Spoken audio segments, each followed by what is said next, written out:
So hey everyone welcome back to my new blog र आज भने चाहिँ यो र म त्यही अब डेलीको जस्तै है कोचिङ जाँदैछ र आज चाहिँ अब मन्डे हो।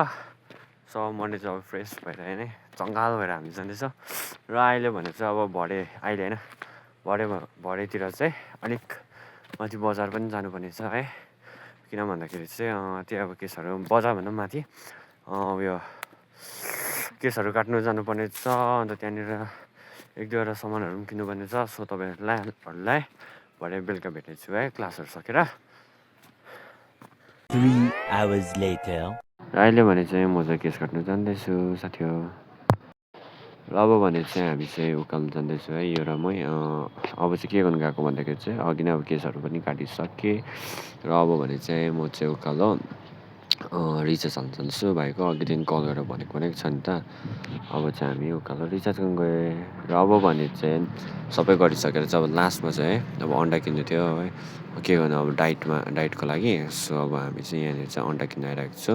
अब यहाँनिर अङ्कलले भन्नुभयो अब उतापट्टि जा भन्नुभयो है। सो यहाँनिर चाहिँ हामी जाँदैछ। अब यहाँ पल्लोपट्टि छ भन्नुभयो नि त। अब यहाँनिर अङ्कललाई सोधेको त अब छ भन्नुभयो हो।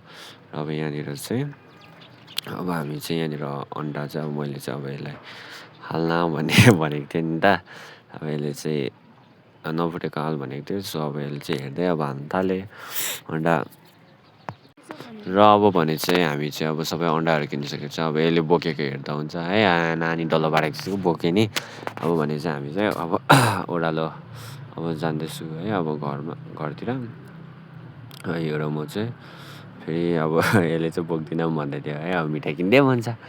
र अब भने चाहिँ हामी चाहिँ यहाँनिर ओह्रालो जाँदैछु। र अहिले भने साथी हामी चाहिँ घर फर्किँदैछु है अब सबै सकेर अन्डाहरू किनेँ केसहरू काटेँ अब चाहिँ घर जाँदैछु।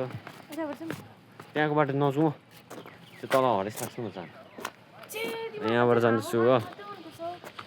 अब चाहिँ घर जाँदैछु के भयो अरे अन्डा चाहिँ तर यसले दामी बोक्दैछ हौ एकदम सम्हालेर नानी बोकेको जस्तो बोकाइ नगर्नु हुन्छ हुन्छ हुन्छ हुन्छ फुस्किँदैन हो त्यसरी त्यो टुप्पा पनि पक्रिँदैन कसरी फुस्किन्छ त्यसरी पक्रिन्छ। अहिले भने चाहिँ हामी जाँदैछु हो। अब तपाईँहरूलाई है अब आजको भिडियो कस्तो लाग्यो सो कमेन्ट गरिदिनु है।